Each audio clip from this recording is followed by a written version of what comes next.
IML students. Today, you are going to learn about what are pips and how do you calculate them.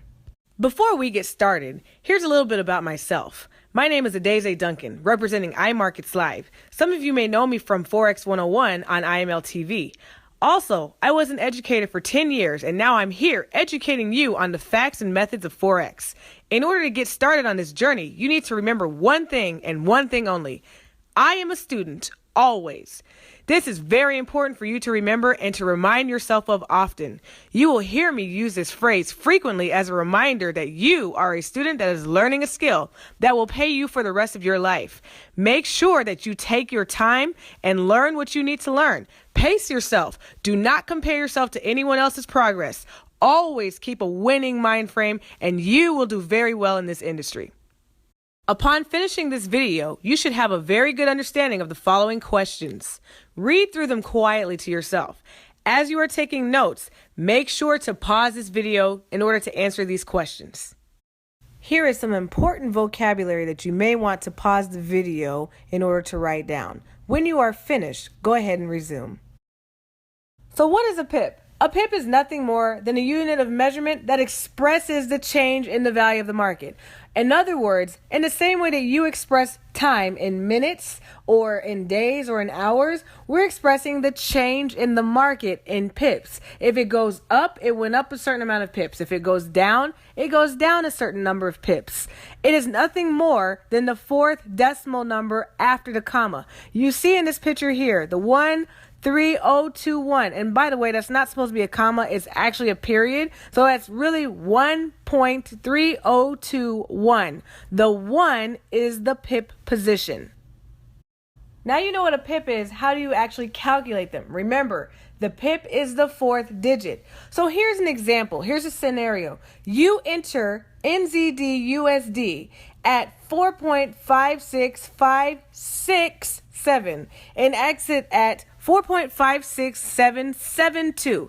How many pips did you gain or lose? And first of all, pay attention. Notice which numbers are the pips position. Okay, make sure you pay attention to that, because what you're going to want to do is you're going to want to subtract these numbers, but you have to know which one is the pip, which one is the one that has your focus. Now you know what a pip is. How do you actually calculate them? Remember, the pip is the fourth digit. So here's an example. Here's a scenario. You enter NZD/USD at 4.56567 and exit at 4.56772.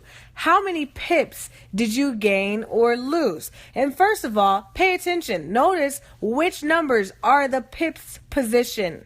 Okay, make sure you pay attention to that, because what you're going to want to do is you're going to want to subtract these numbers, but you have to know which one is the pip, which one is the one that has your focus. Now what you're going to do is you're going to take the 4.56772 and subtract it from 4.56567, and you're going to get, it's going to equal 0.00205. Now let me just stop and pause you. You know what? Some people can get all up in, a frenzy about which one do you take first to subtract. If you want, go with the bigger number. If you end up with a negative number, who cares? Ignore the negative. So really, you could just punch these in any direction. The most important part is that you get that answer equals 0.00205. Now, one way that you can find out how many pips was in this situation is you take them, subtract them, and then you can divide by 0.0001. Is going to equal 20.5 pips. Why did you want to divide by 0.0001? Because remember, the pip is the fourth decimal place after, or the fourth digit after the decimal place. So if you divide by that decimal, you're going to get 20.5. Now, if dividing numbers gives you the EBGBs, there's a whole nother way that you can solve this. There's an alternative way. And this is the way that I personally like to use, because I don't like dividing numbers either. I'm not a dividing type of person. If you move the decimal over 4 places to the right, remember, the reason why we're moving it 4 places to the right is because the pip is the fourth digit to the right of the decimal. So if you take that point where it says equals 0.00205 and you slide that thing over 4 places, you will get the same answer.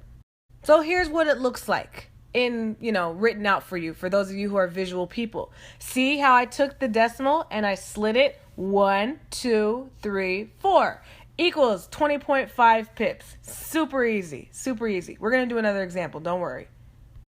Before I go ahead and do another example, I did have to mention the pipette. Some brokers offer prices that are up to 5 decimal figures after the comma, and it's much more accurate, so they say. Really, what I say is it really just gets in your way, makes you mad, and you thought that you were calculating pips, but you really got confused with the 5th digit. So know that number is the pipette. So in this picture, you see 1.3020. That 1 is the pipette. Let me tell you now, ignore that number.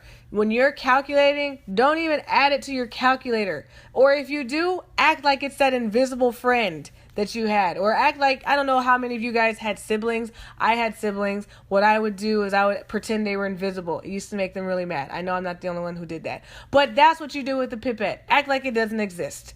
The one that you care about is the 4th decimal place. So now here's our second example. You enter New Zealand dollar at 1.098892 and exit at 1.16971.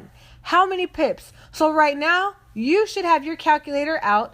You can pause the video. You should be subtracting these numbers to find out what that decimal answer is.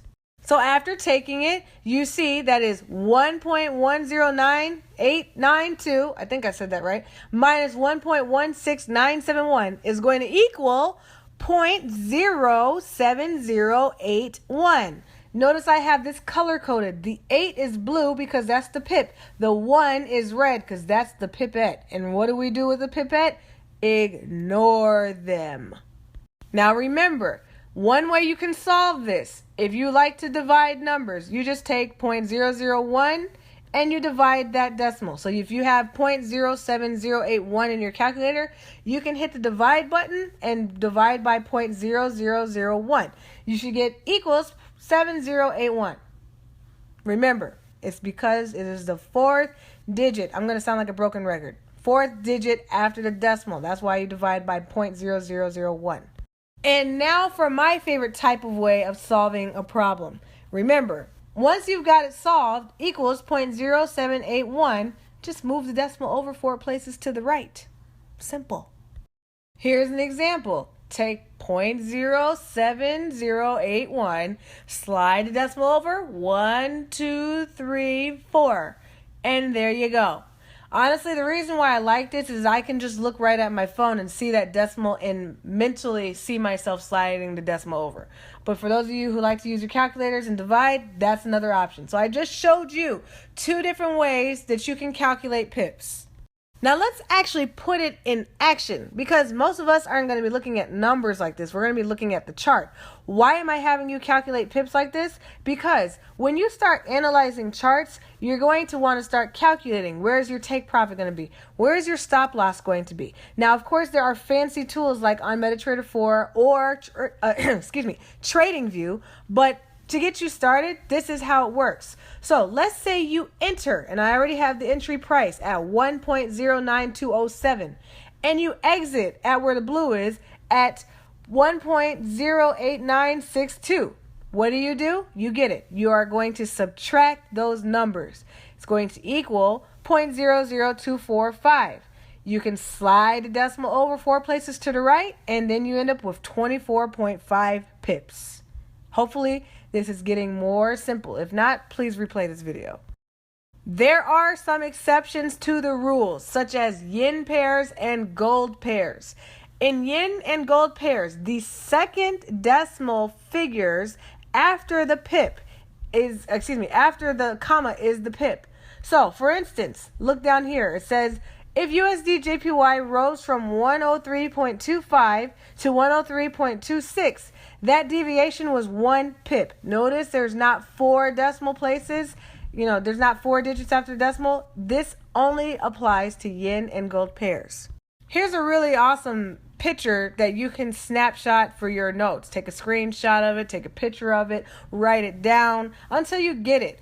Notice how on one side you see 1.25418 and it shows you the pipette. And then on the right, remember what I told you to do with those pipettes? We ignore them. So you don't see an 8. You don't see a 3. Okay? So the top one is for pretty much every other pair. The bottom number, the 1.273, represents yin and gold pairs. So why not? Let's just calculate what it's like. So you enter ABC XYZ at 95.343. I didn't realize all this rhymed. And exit at 95.445. How many pips did you gain or lose? So hopefully you kind of understand the gist of it. You take 95.343 minus 95.445 equals 0.102. Now, notice how you divided by 0.01. Why did you do that? You did it because there are 2 placeholders after the decimal. Remember, on yin and gold pairs, the pip is the second digit after the decimal. So that's why you would divide by 0.01. That's one way of doing it. Now, the other way of doing it, you already know, is slide the decimal place 2 spaces to the right. Remember, 2 places because the pip is the second digit to the right of the decimal in yin and gold pairs. So here's a screenshot of a yin pair. Notice right here where it says where you entered. You entered at 111.443 and exited at 111.909. Okay? Now, what do? You subtract them and you should get 0.446. If you slide the decimal 2 places to the right, you should get 44.6 pips. Hopefully this is making sense. Hopefully it's starting to make sense to you. All right, now I want you to try. Practice. How many pips did you get? If you entered, notice at the bottom, your entry is at the bottom at 144.549, and you exit at 136.06. How much did you gain? And here's another question. Was this a buy or a sell? Well, why would you get in for this? Would you get in for a buy or would you be getting in for a sell? So 2 questions. How many pips? And would you be getting in for a buy or a sell? All right. So hopefully you've done the math. If you did the math, you should have got something like this. 8.489 in your calculator. So now if you slide the decimal over 2 places, that's 848.9 pips. Woo-wee! And by the way, this would have been a very good buy order. You wouldn't have gotten something like this unless you were doing like a long-term order. By now, you should have a good understanding of the following questions. Read them quietly to yourself, and when you are finished, go on to the next video in this series. Thank you so much. My name is Adeze Duncan, and remember, I am a student always.